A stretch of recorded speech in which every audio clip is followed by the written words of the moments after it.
देखो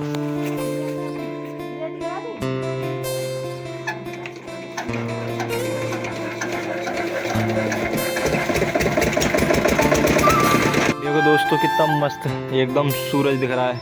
कैमरे में मेरा कैमरा इतना अच्छा नहीं है इसलिए साफ साफ नहीं दिख पा रहा, नहीं तो मैं दिखाता हूँ। ये एकदम सनसेट सनलाइट है एकदम भाई, एकदम रेड तरीके से। कैसा हो रहा है भाई बताओ, ये बताएंगे भाई ये कैसा हो रहा है।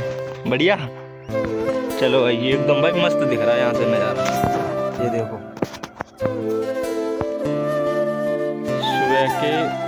सुबह के 8:33 हो रहा है और देखो कितना कोहरा अभी भी, देखो सुबह के। और खेत में पानी लग रहा तो बगले देखो कितने सारे आ गए, कीड़े मकोड़े को खाने आते हैं, कितने सारे हैं। पानी यहाँ तक आ चुका है। अब उधर से तो नहीं, इधर से खोलूँगा। देखो उस दिन ये कुआं कितना खाली था, आज तो बिल्कुल फुल हो गया है।